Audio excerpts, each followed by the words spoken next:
Good evening, everyone. Welcome to our Power Business Talks. Unfortunately, one of our hosts is tied up at the moment, so she won't be joining us, but we are here nonetheless. Or she might actually be joining us. She might be joining us a little bit later on. But Adi and I are here. We are going to kickstart this show and then get it going. How are you doing, Adi? Doing well, Reza.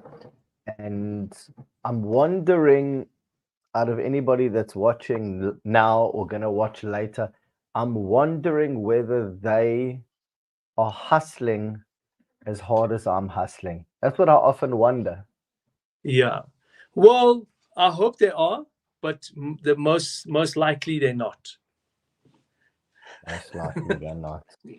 Most likely they're not. I think people forget about the hustling part. I think they start something and they don't realize the amount of effort and time that needs to actually go into it. So I would say most likely not. And also, I think they are most probably embarrassed by the hustle. Well, it is quite embarrassing idea. I mean, when you start hustling, you're doing things that you generally are not comfortable with doing. You got to kind of come out of your comfort zone, and you got to take responsibility and accountability for the hustle to make it happen, and do whatever needs to happen. And a lot of people do get embarrassed. I've actually noticed that with some of the guys that I do business with. I see that, they know what needs to happen, but then the embarrassment kicks in, or the insecurities. Let's put it that way. Then the insecurities kick in, and it kind of stops them from taking it to the level that it needs to be taken to. Things that I don't want to bother people. Yeah, but sometimes you have to. I think people need to decide if they want to be successful, very successful, or if they want to be working for someone else, basically. And those people are going to push you anyway. They will. And then, Adi, what you're saying here is so true. In theory, it sounds great to be successful and to hustle and do things on your own.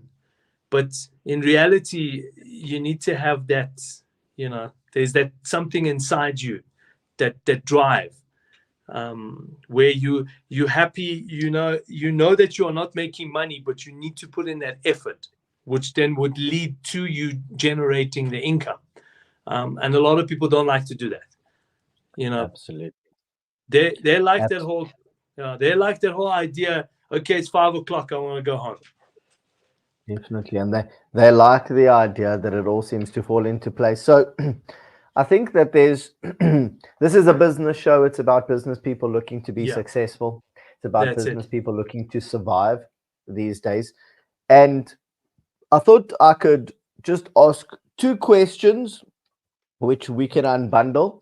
But before I ask those questions, was there any specific topic? Were there any direction that you specifically wanted to go before I hijack the podcast? No. Actually, I think it's good. You came in determined. you came in with an oomph. You came in with some questions that you want to put in. Let's go. Let's start with your questions, and then we see where it takes us. Okay, good. Yeah. So, in my opinion, I think a lot of people. So there's 2 types of business people: those that work in big companies or small companies. They work for other people. They're also business people. Yes. And it's a great career. It's a great, if you're in a company where you're making money and you can pay your bills. I always say these days, if you can actually just pay your bills, you're doing very, very well. And bravo to you. So that's one sort of business professional. The other one is somebody who either has no choice and they have to open a business, or they have it inside them. I didn't have it inside me. I had to open a business because I didn't feel like drinking Machel #1 3 times a day. Or in Gomasi. you've got a bit of a finer palate, as they say. Definitely. Definitely. And I thought somebody would steal it from me if I was drinking it on the street as well. So I needed to pay some rent. Okay. The second, so the first question, if you're going to open a business, is why are you opening this business? And I think so many people get this question wrong. Oh, I saw my friend doing it. It seems easy. I thought it would be fun. I had it inside me. I think I can do it. So, in my opinion, if you are going to open a business, that answer of why are you opening the business has to be so brilliant that it blows people away when you give them the answer. If that is not the answer, I don't think that your business idea is good enough. So that's kind of the first fundamental topic that I wanted to talk about is how do you know if your business idea is good enough? How do we actually work that out? So that's kind of what I wanted to put on the table. Well, Adi, my opinion has always been that you never know if a business idea is a good idea, but you as a person, you need to have a passion for it, because it's not supposed to be a job. As an entrepreneur, one of the things that I've always thought about, and one of the things I've seen from my dad and my uncles, and all the people that I've come across, my friends, they had a passion for that business. They didn't know if it was going to work, but they had decided that this is what we're gonna try, and we are going to give it our all, and we're going to put it on the line and see where it takes us. So that's one of the things that I normally, when I want to get involved in a business, especially if it's a business that I want to be hands on in. There's different types of businesses. You can get into a business where you are a silent partner, or you can get into a business where you're putting in some money, or you can get into a business because you've got the idea, but you need somebody else to do it for you. So, there's different types of businesses, but in a business, if I want to get involved into a business and if I want to be hands-on it, I have the passion for it. And if I'm not willing to wake up at 6 o'clock in the morning or 5 o'clock in the morning and say, okay, what am I going to do today?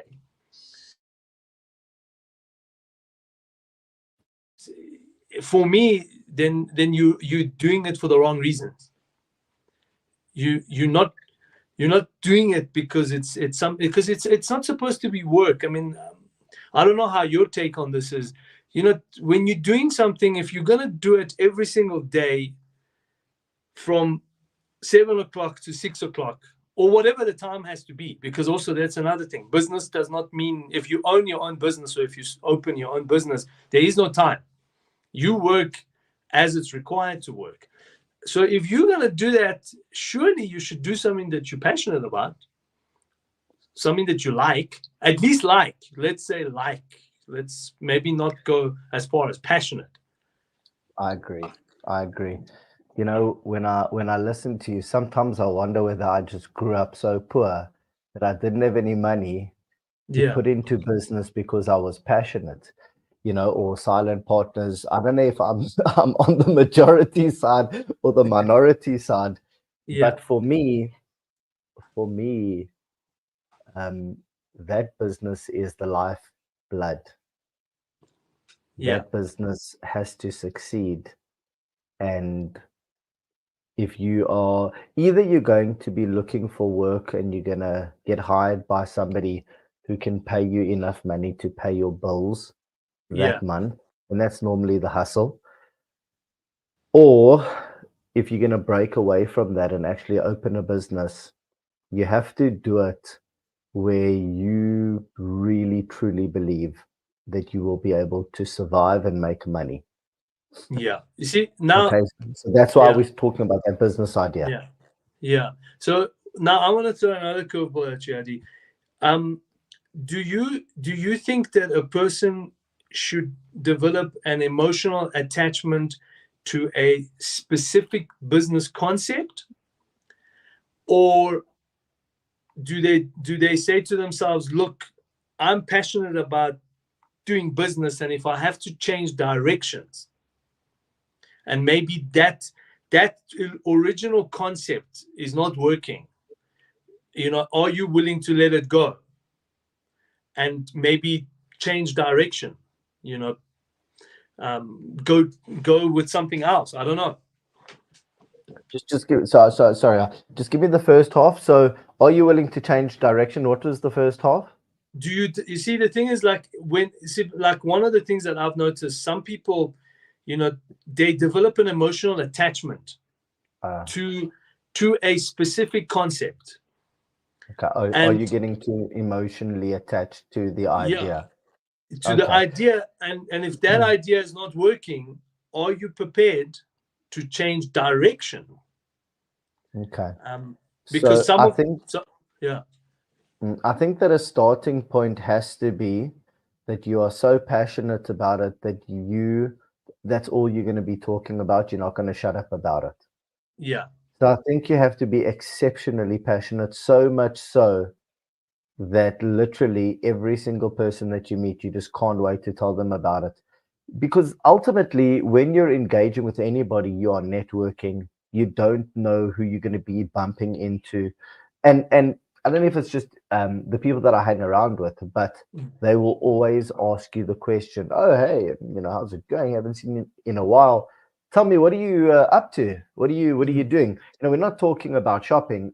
We're talking about what are you up to these days? People are generally curious. Yes. And if you have something going on, you'll give them the full breakdown, because you don't quite know when they say, my father actually just cashed out of this one investment bank. I mean, long story, 40 years of effort, he cashed out at, $1.5 billion. And I'll be honest with you, he's looking for a side hustle. Tell me a little bit more. So stories like that happen. You don't know when you can actually hear that. And if you're not talking to people about what you are just about to do or doing, you're not going to get people to engage with you in that way. So that's maybe why I never shut up about it. Yeah. On the other side of the fence, I think that if you're looking to survive the pivot, as they say, you have no choice. If you realize that you're not making any money, you have to change direction. But it's a tricky call. Do you pivot too quickly, or do you give it one last bash? In 2015, 16, and 17, when my old business wasn't going so well, it was a recruitment business with actuaries. Now I'm involved with an actuary consulting firm, so it's still the same industry. I was passionate about the industry, and I wasn't making any money. The deals kept on falling through. It was quite a bad time, actually, to be quite honest. It was very, very difficult. And I was fishing around for other stuff, but I just didn't quite want to let go the network of people that I had engaged with so passionately for so many years, for 10 years. And right at the end, somebody eventually offered me something, which was not to do with actuaries.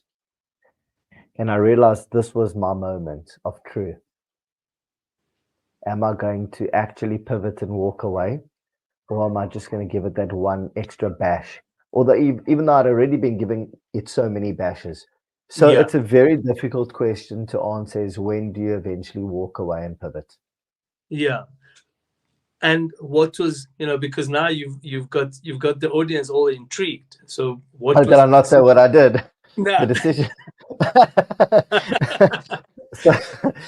so I've got terrible internet. My internet's about to crash. Good night, everybody, and have a great evening.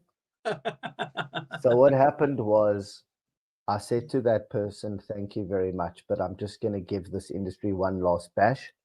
Yeah. And I kept on thinking about what else I could possibly do in the industry, and a great idea eventually came. But I'd already been thinking about it for 2 years, and I couldn't quite come up with the idea. I came up with 4 other ideas, but I didn't feel that they were good enough. Then this thing came in, it was actually real, and I decided I'm just going to give it one last bash of thinking, and it did, and I came up with the idea of virtual actuary, and we actioned it, and it's been going very, very well for the last 5.5 years. So I didn't give it up, and I carried on. Yeah. Well, touch wood, and hope it continues going well. Thank you. Fingers crossed. And you see, that's where the choice came from within you, because it could have been quite easy to turn around and say, all right, well, I'm going to go and do this other thing. Definitely. But then inside it was like, okay, this is it. Let me give this one go. This is all or nothing. You probably were thinking to yourself that you got nothing to fall back on, because if it didn't work, then now what? I never have anything to fall back on, unfortunately. Well, there you go. So, and that's even now. Yeah, and that's sometimes you know, a life of an entrepreneur, you really never have anything to fall back on. You actually don't have it. No, you try and build up a bit of a kitty in the bank of money that you've saved up so that you can take a missile and not get sunk. But it's, you know, if something fundamental happens, unfortunately, you got to dust yourself off and carry on. That's it. I mean, look, for example, now, I mean, look at the hyperinflation in the world. You know, everybody who has a kitty doesn't necessarily have the kitty anymore, because you like you said at the beginning, if you can pay your bills, you are doing okay. So, and a lot of the guys, unfortunately, you know, and maybe we're moving a little bit away from the topic, but when you get used to a certain standard of living, it's not easy to bring yourself back down. So the kitty kind of goes away. So very much so. So I'll tell you what I was also thinking is, a lot of these youngsters, excuse me, so there's 2 types of people that break away and open their businesses. Why you're opening this business? The one is they're kind of fresh out of varsity, they're young, they're eager, they feel they can change the world, or they're fresh out of varsity and they've been working for 1 or 2 or 3 years. They've kind of gotten a little bit of a taste of a particular industry or a sector, and they believe that their model, their app, their idea is now going to revolutionize the industry, because they're frustrated and irritated that they're working in a business which is so slow and they can change it all. Yeah. Now, as valiant as that sounds, it's a terrible idea. The reason it's a terrible idea is because what you will find, in my opinion, in order to be a successful entrepreneur, you have to do one of 2 things. You either have to disrupt an industry or break into an industry. You break in, you hope to be a disruptor, either as an insider or an outsider. The insider is somebody who has the observer trait. They've worked in the industry, they've observed with purpose, they've questioned, they've dissected, they've tried to understand why certain departments are doing better. They've spoken to the truck drivers, they've spoken to the clients, they've seen the models, they've seen how it works. They believe that over time they've come up with a better recipe and a better way of servicing the industry, having worked in it as an observer for many years. That's as an insider.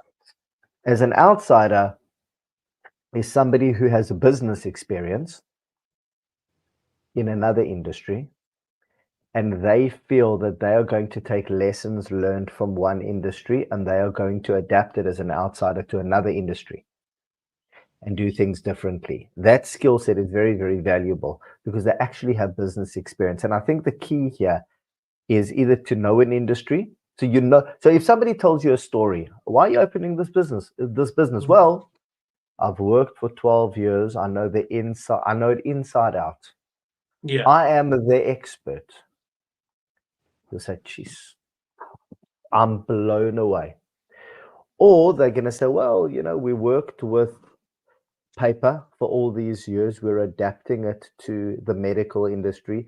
we're going to create stem cells the same way that you create tracing paper. Oh, brilliant. Unbelievable. Nobody ever thought of that. What a brilliant idea. Makes perfect sense to me. So that's why I say that why are you opening this business? That story better be flipping good. Because if it isn't, I mean, business is so difficult as it is that if you don't have a mind-blowing story, in my opinion, you will just tick along, but you're not going to do brilliantly well. So that's like my first sort of thing I wanted to chat about. And what you're saying, Adi, is also quite important. And maybe it ties into what I was saying, is that if you're passionate about it, because if you keep doing the same thing over and over, you will tick along. But if you start innovating, and if you start expanding your horizon, then obviously things can change. I mean, Steve Jobs could have just come out and made that first computer, and then he would have ticked along, and then maybe somebody else would come up with better ideas. But he didn't. He innovated.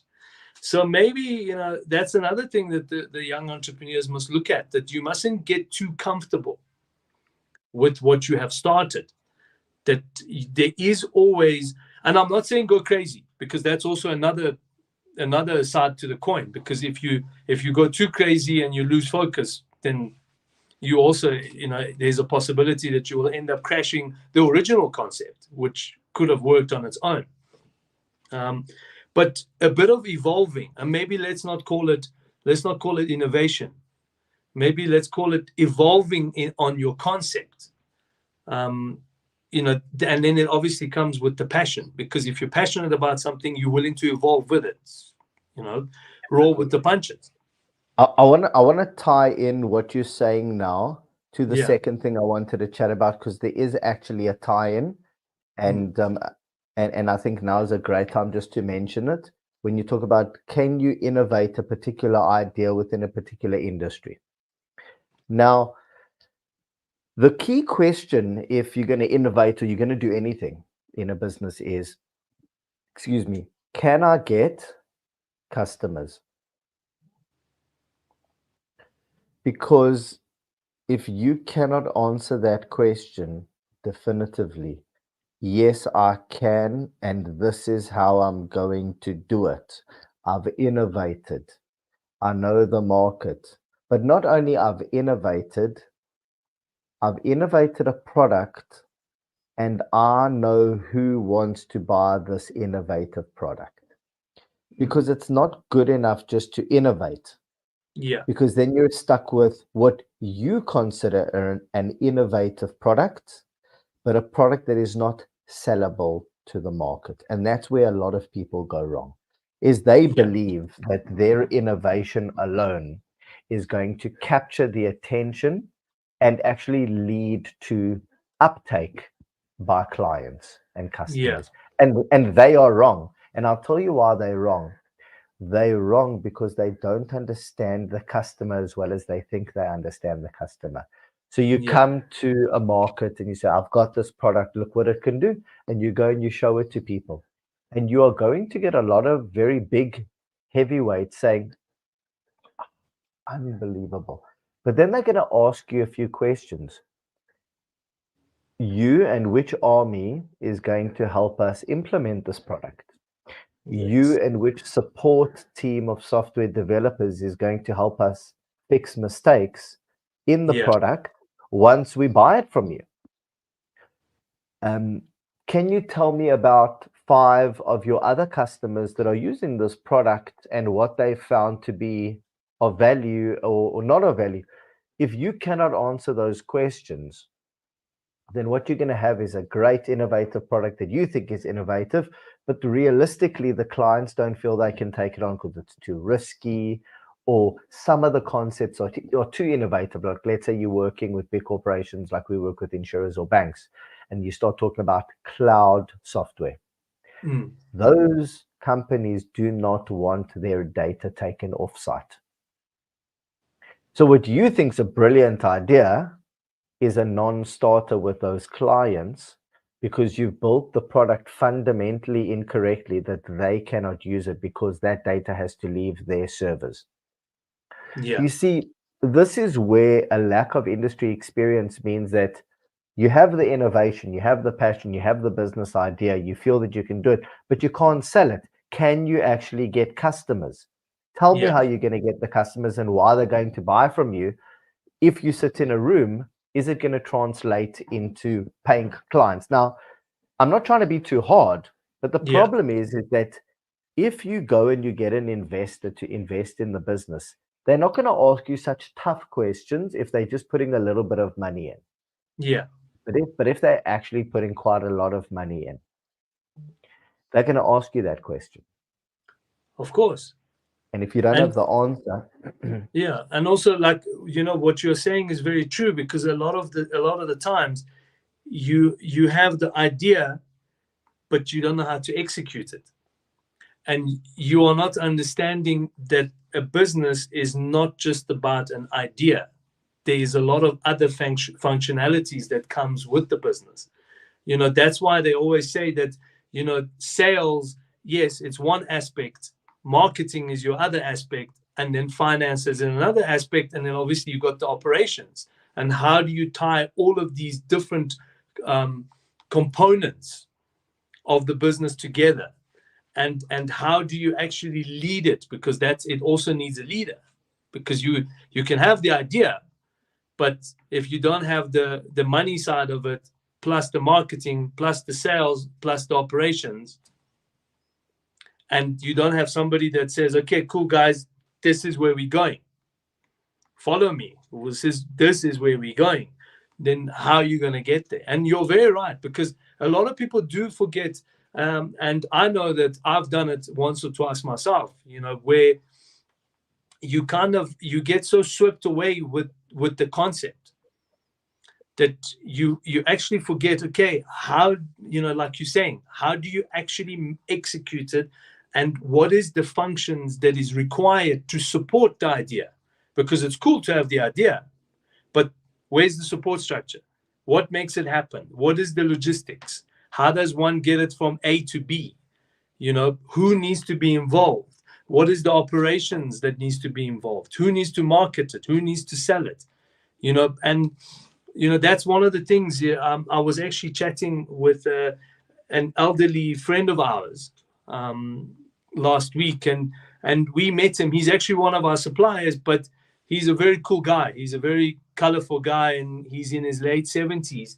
And he was telling us the story that how him and his partner built up this cell phone company.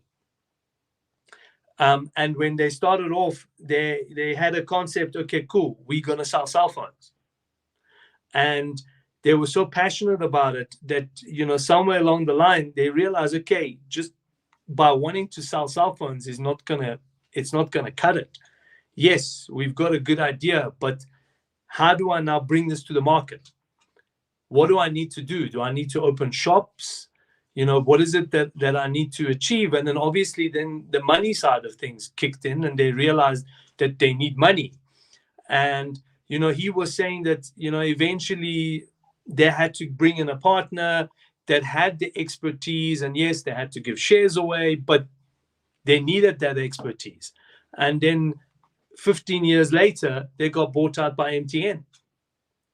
And that was, he was saying that it was fantastic. And yes, he had to share it, but he didn't have the expertise. And he actually needed the other people involved to get that business to grow. So I know exactly what you're saying. There's so much more to a business than its idea. And quite often what you'll find is that much older people, say in their late 40s, 50s. Now I'm like in my late 40s, okay. Yeah. But I mean, like, those that have worked at big corporates from the age of 22. Okay, so they've spent 20 years in a big corporate. They're considered old executives. Okay. Yeah. They're almost 50, now they break away. Okay. Yeah. One of the hiccups, or one of the mindsets, or the entrenched habits that they have, is they are used to working with departments and budget. Yeah. So what will happen is they will have an idea, but for them, the only solution is, I just need some good salespeople, some good marketing people, a good campaign. We need some budget for one of these advertising companies to give us a great story. Then we need to put it out there and we need to tell our story. And then we need to wait for the phone to ring. And then we need telesales people to field the calls. And then we need our operations and our IT people to make sure that when those people phone, we can service them. And then we will have a great business on our hands, which will be valued at more than Telcom, even though we're just a startup, because we've got a lot of funding. In fact, we should be buying Telcom. So what I'm saying is that it makes for a great story. Yeah. And the business will do well. But let's never forget that the people that actually fund those businesses are the ones that make all the money. And though you might sound like a hero, had you rather sourced the clients yourself? Had you rather brought in your own IT people who maybe had a stake in some of the revenue, not the equity, the revenue, some sort of a revenue sharing model? You might not have to have given up so much equity, because in my opinion, and this is almost the last thing I'm going to say, a lot of people forget that the story of the entrepreneur is not he who ran a business and exited, but he who made money along the way. Yes. And people don't understand that until later on in their lives, where they spend all this time. They say, would you rather have a little bit of a massive business or a lot of nothing? Yeah. And the only people that will tell you that are those that are going to be making most of the money. And they want you to sweat it out and build the business so that they can make all the money. Whereas the answer to those people is, I want to have a lot of a massive business. Yes. And so the and I want to Hmm? Yeah, and I want to keep doing it. I'm not going to stop, because this is just the beginning. It's going to keep happening and happening and happening. Yeah. Yeah. So just the key here is that if you personally don't know how to get the customers, it's a cop-out to say we will get a funder, we will get a sales and marketing team, we will get an IT team to help field everything, and that's how we're going to run our business. Because if that is your answer to how am I going to get the customers, then you might be a CEO that's running a business and it might be glamorous. But after 10 years, when push comes to shove, and then someone else is going to make all the money if you yourself aren't building the business from the ground up. Maybe I'm just a purist. Maybe I'm just somebody who likes to be sort of, with the war paint on. But if we're going to build a business, we want to make money. We don't want to build a business so that other people can make money, because that's not a great story, in my opinion. No, it's not, Adi. And it actually, it reminds me of something that I've actually experienced myself. When we went to Malawi, we had no idea on how to run a frozen goods company. Yes, we knew how to source products and we knew how to transport products, but we didn't really understand the nitty-gritty of how a distribution company works.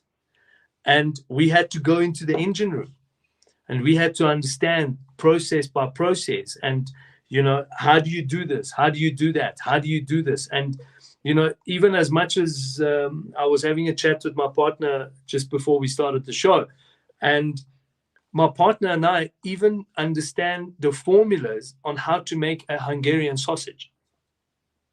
We actually understand it. We've made it.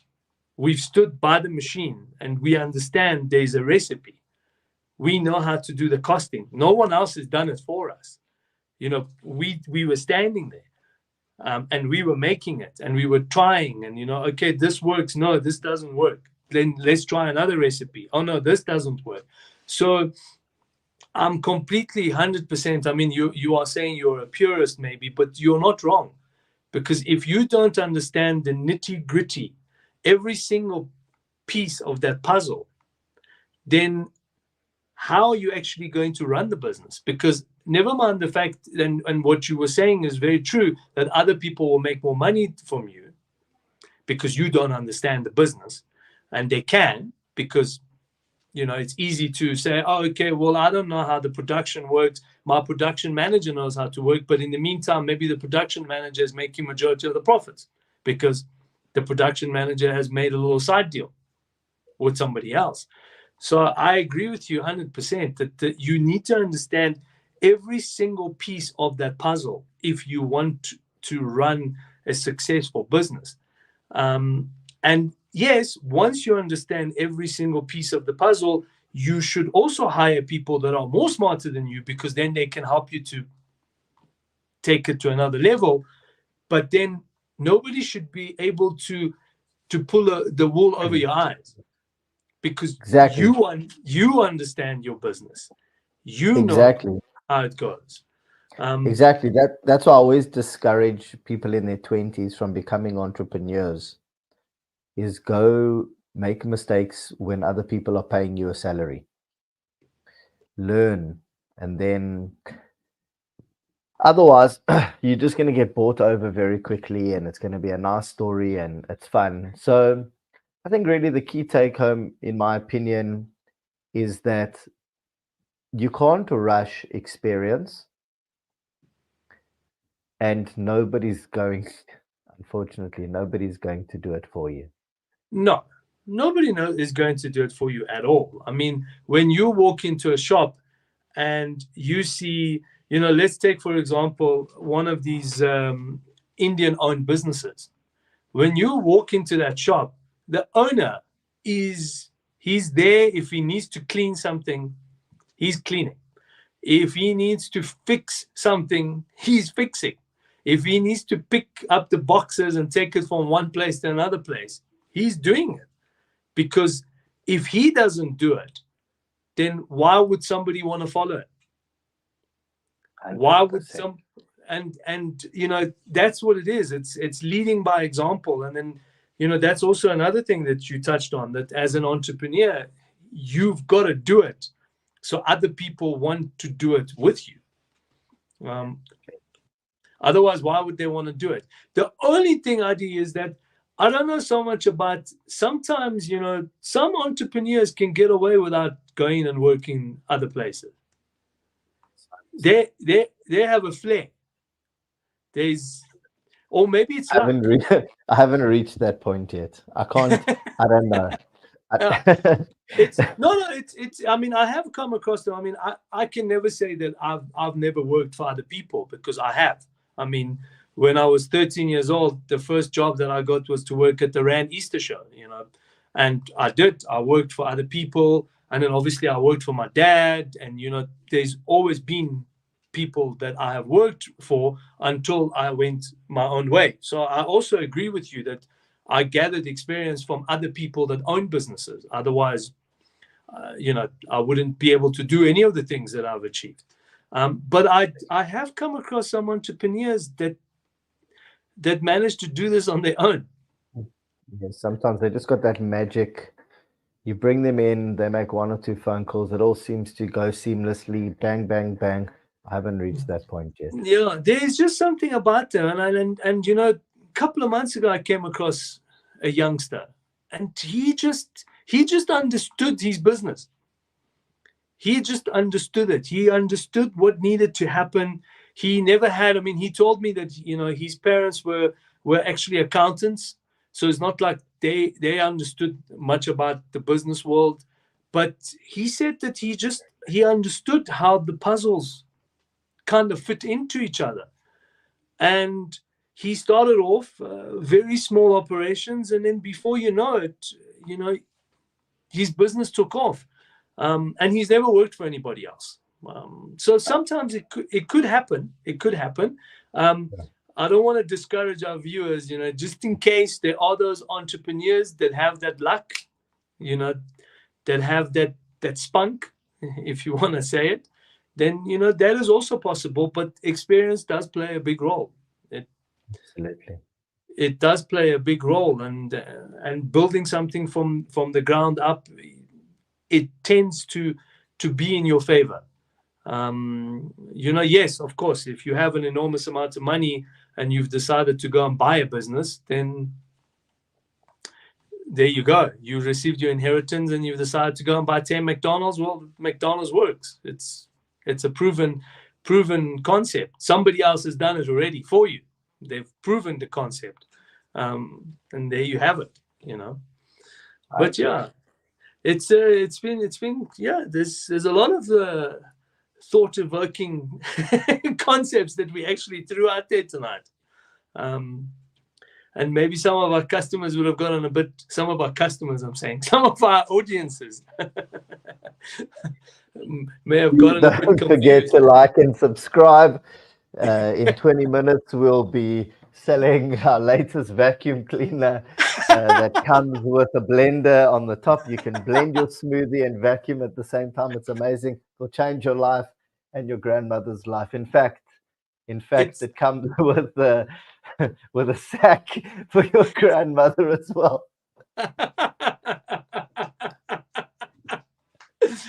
And you know what? If you do it in the next 20 minutes, we will throw in the grandmother. Exactly.